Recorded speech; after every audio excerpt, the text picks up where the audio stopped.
When you want to add decimals, what you have to do is, first of all, locate the decimal in both of your numbers, line up the decimals, and then we'll add. So in the problem of 5/10 plus 1 and 36/100, I've got the decimal on the 5 goes right in front, and that means the decimal on the 1 and 36/100. 1 and then the 36/100.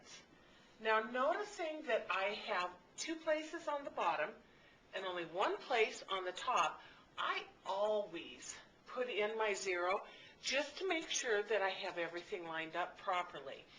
And then I just add. 0 plus 6 is 0. 5 plus 3 is 8. The decimal drops down when you're doing your addition and subtraction, and I have the 1. So my answer is 1 and 86/100. If I have more than 1 or 2 decimals that I'm adding, the rule stays the same.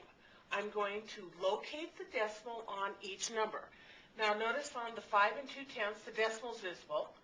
On the 74/100, the decimal's visible. On the 3, there's not a visible decimal. So I have to locate where the decimal's at.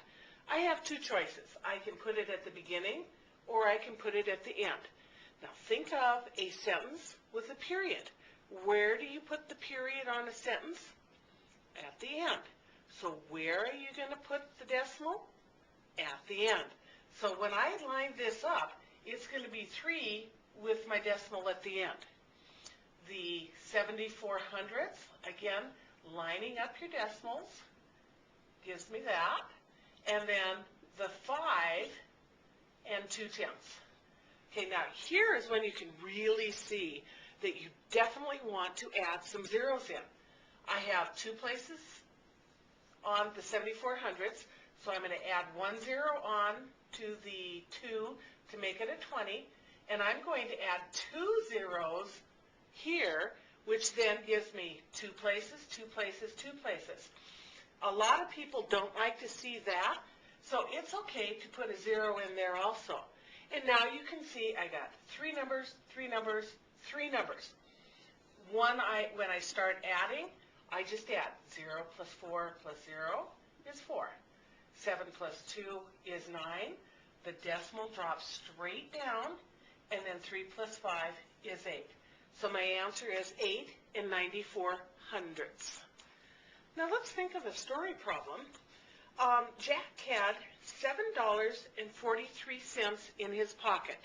Money is what we like about decimals, is because we feel very comfortable with it.